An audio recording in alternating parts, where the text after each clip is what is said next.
2024 లేదా 25లో డిగ్రీ లేదా బీటెక్ చదివారా? సాఫ్ట్‌వేర్ జాబ్ కోసం ఎదురు చూస్తున్నారా? అయితే కోడ్ జ్ఞాన్ 100 డేస్ కోర్సులో చేరండి, జాబ్ సాధించండి. నమస్కారం అనిల్ సింగ్ గారు. నమస్తే శిరీష. సార్, ఈరోజు సిల్వర్ రేట్ ఎలా ఉంది? మరి గోల్డ్‌లో అయితే ఫాల్ మూవ్‌మెంట్ చూసాం. మరి సిల్వర్ పరిస్థితి ఎలా ఉండబోతుంది? పెరుగుతుందా, తగ్గుతుందా? ఈ రోజున సిల్వర్ కన్ఫ్యూజన్ స్టేజ్లో ఉందని చెప్తా. ఎందుకంటే దాదాపు 1,27,000 మీకు స్పాట్ మార్కెట్లో ఉంటే 1,13,000 మీకు ఫ్యూచర్స్లో ఉంది. దట్స్ అబౌట్ 14,000 గ్యాప్ అనమాట. అసలు ఇంత గ్యాప్ ఏంటి? అసలు జనానికి లిటరల్గా ఒక మేజర్ కన్ఫ్యూజన్ వచ్చే అవకాశం ఉంటుంది ఇక్కడ. అంటే ఇంతకీ ఫ్యూచర్స్ మార్కెట్లో కొనకూడదా? బాగా పడుతూనే ఉంటుందా? ఎందుకంటే 14,000 కైండ్ ఆఫ్ గ్యాప్ ఉందంటే 20,000కి వెళ్ళిపోతుందేమో ఇంకా పడి అని చెప్పే కన్ఫ్యూజన్ ఉంది ఇక్కడ. ఫస్ట్ అండ్ ఫార్మోస్ట్ ఏంటంటే ఒక విషయం అర్థం చేసుకోవాలి మనం అందరం ఇక్కడ. స్పాట్ మార్కెట్ ఏంటంటే it's involves physical precious metal అనమాట. ఫిజికల్ అంటే మీకు అది ఇటుక రూపంలో కానివ్వండి, బిస్కెట్ ఆర్ కాయిన్ రూపంలో మీకు బంగారం లేదా వెండి ఉంటుంది. అక్కడ ఏంటంటే మీకు ఫిజికల్ మార్కెట్లో డిమాండ్ అనేది తగ్గట్లా. అక్కడ మాత్రం కంటిన్యూస్గా బయింగ్ చేస్తూనే ఉన్నారు. అందుకే కదా పడితే 10 పైసలు గ్రాముకి, పెరిగితే ఇంకొక 50 పైసలు రూపాయి. పెరగడం మాత్రం సిల్వర్ చాలా ఎక్కువగా పెరుగుతుంది. కానీ మీకు కన్జంప్షన్ ఎప్పటిదాకా అయితే డిమాండ్ ప్రకారంగా పెరుగుతూనే ఉంటుందో అప్పటిదాకా మీకు సిల్వర్ పడదండి కిందకి. స్పాట్ మార్కెట్లో కిందకి రాదు. ఎందుకంటే every company require silver consumption. ప్రతి ఫ్యాక్టరీలో, మ్యానుఫ్యాక్చరింగ్లో సిల్వర్ ఎడాపెడా వాడేస్తున్నారు. సో దట్ సిల్వర్కి డిమాండ్ పెరుగుతుంది కానీ సిల్వర్కి డిమాండ్ తగ్గదు. రెండో విషయం, సిల్వర్ డిమాండ్ పెరుగుతుంది బికాస్ వాడుకుంటున్నారు కాబట్టి. ఇంకొక రీజన్ తెలుసా ఎందుకు పెరుగుతుంది?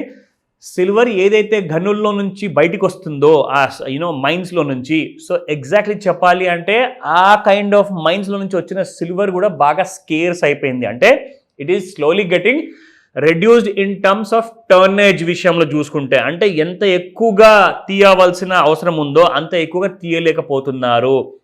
చూస్తున్న కొద్దీ బంగారం కూడా ఎక్కువగా బయటికి రావట్లేదు, అట్ ద సేమ్ టైం మైన్స్లో నుంచి అండ్ సిల్వర్ కూడా రావట్లేదు. సో ఇక్కడ సోర్సెస్ తగ్గుతున్నాయి, అంటే సిల్వర్ తగ్గిపోయింది బయటికి రావడం. ఇక్కడ డిమాండ్ మాత్రం అలాగే ఉంది. సో మరి సిల్వర్ ప్రైస్ పెరగక తగ్గుతాయా? తగ్గవు. కాబట్టి ఈ విషయము మీరు క్లారిటీతో ఇప్పుడు ఉండాలి. నా next comes to the futures market. మరి ఫ్యూచర్స్ మార్కెట్లో అక్కడ నిజంగా వెండి ఎవరు కొనట్లేదు, నిజంగా వెండి ఎవరు అమ్మట్లేదు. ఇట్ ఈస్ అ ప్యూర్ ఒక ఇన్స్ట్రుమెంట్ మాత్రమే. అంటే it is called as a futures instrument అంటారు దాన్ని ఏం చేస్తారంటే, నా దగ్గర ఒక 10 కేజీల సిల్వర్ ఉందనుకోండి. అఫ్కోర్స్ నిజంగా నా దగ్గర లేదు. ఫర్ ఎగ్జాంపుల్ ఒక బిజినెస్ మ్యాన్ దగ్గర ఉందనుకోండి 10 కేజీల సిల్వర్.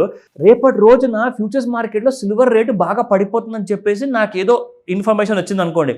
నేను అప్పుడు ఏం చేస్తానంటే, ఈ 10 కేజీల సిల్వర్ రేట్లో నాకు లాస్ రాకూడదు అంటే నేను ఏం చేస్తానంటే ఫ్యూచర్స్లో వెళ్ళి అమ్మేస్తా. అమ్మితే అక్కడ ఏమవుతుందంటే అక్కడ పడిపోయినప్పుడు నాకు ప్రాఫిట్ వస్తుంది. సో ఇక్కడ నాకు లాస్ వస్తుంది. ఆ ప్రాఫిట్ నేను ఇక్కడ కాంపన్సేట్ చేసుకుంటాను. So I'm safe. మీకు అర్థమైందా? దట్ ఈజ్ వై ఫ్యూచర్స్ని ఒక స్పెక్యులేటివ్ ఇన్స్ట్రుమెంట్గా వాడుకుంటారు తప్పితే ఇంకా వేరే అర్థం అందులో ఏది లేదు. ప్రాఫిట్ కోసం అమ్ముతారు, ప్రాఫిట్ కోసమే కొంటారు. సో కాబట్టి ఫ్యూచర్స్ మార్కెట్లో ఎంత రేట్ తక్కువ ఉంది, ఎంత రేట్ ఎక్కువ ఉంది అన్న విషయం మర్చిపోండి. ఓకేనా? Forget that. So no confusion, let's go. So సిల్వర్లో స్పాట్ రేట్ చూసుకుంటే 127 రూపాయలు ఇవాళ నిన్నటి ప్రైస్ ఉంటే ఇవాళ మీకు 127 రూపాయలు 10 పైసలు ఉందన్నమాట. It has gone up by 10 Paisa. So ఇందులో చూసుకుంటే మనకి కేజీ ప్రకారంగా 100 రూపాయలు తేడా వచ్చింది మీకు. సో నిన్నటికి వాటికి 1,27,000 నిన్నుంటే ఇవాళ 1,27,100 రూపీస్. స్పాట్ మార్కెట్లో మాత్రం 10 పైసలు పెరిగింది, ఆల్ టైమ్ హై దగ్గరలో ఉంది. కానీ మీరు ఇక్కడ ఫ్యూచర్స్లో చూసుకుంటే 1,13,000 రూపాయలు ఉందండి. అండ్ ఇక్కడ చూసుకుంటే -300 రూపీస్ ఉంది. సో 1,13,000 హై, 1,13,150 లో, 365 ఇస్ ద హై. సో ఇక్కడ చూసుకుంటే లెవెల్స్లో 1,14,142 first resistance and second resistance is 1,14,487, 1,15,037 rupees is the third resistance. So ఎందుకైనా మంచిది ఒకవేళ గోల్డ్ బాగా పడింది అనుకోండి, సిల్వర్ కూడా కొంచెం పడాలి కదా. సో కాబట్టి సపోర్ట్ లెవెల్స్ కూడా ఒకసారి చెక్ చేసుకుంటే క్లారిటీ వస్తుంది. 1,13,247 రూపాయలు, 1,12,697 రూపాయలు అండ్ 1,12,352 రూపాయలు. కానీ ఛాన్సెస్ అయితే ఎక్కువ మటుకు, బికాజ్ ఒక పాజిటివ్ స్టేట్మెంట్ ఎకానమీ కోసం మన దేశ ప్రధానమంత్రి ఇచ్చారు కాబట్టి ప్రెషస్ మెటల్స్లో కొంచెం సెల్లింగ్ అనేది విట్నెస్ చేసే అవకాశం ఉంది. It is not for sure. మనమేమో పడిపోతుంది అనుకుంటుంటే సడన్గా అది పెరిగిపోయింది అనుకోండి, ఇదేంది అనిల్ సార్ ఇలా పెరిగిపోయిందని చెప్పేసి సర్ప్రైజ్ అవ్వద్దు.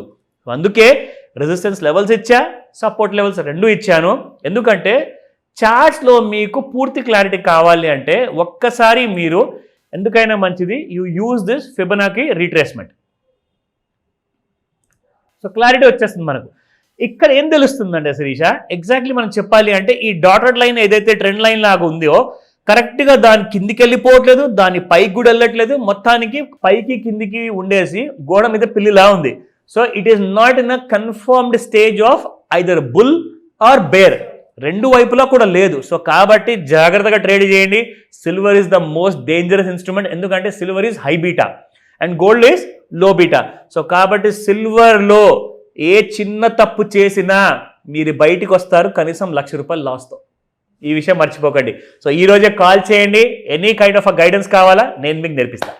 సింపుల్ గా కింద స్క్రోల్ అవుతున్న నెంబర్ని అప్రోచ్ అయితే సరిపోతుంది అంటారా సార్? అబ్సల్యూట్లీ ఫైన్ శిరీష, చెప్పినట్టుగా వినండి, ఇమ్మీడియట్గా వాట్సాప్ మెసేజ్ పెట్టండి, లేదంటే లాస్ తప్పదు. Thank you sir, thank you so welcome much. Shirisha. Suman టీవీలో మీ పర్సనల్ అండ్ బిజినెస్ ప్రమోషన్స్ కోసం కింది నెంబర్కి కాంటాక్ట్ చేయండి.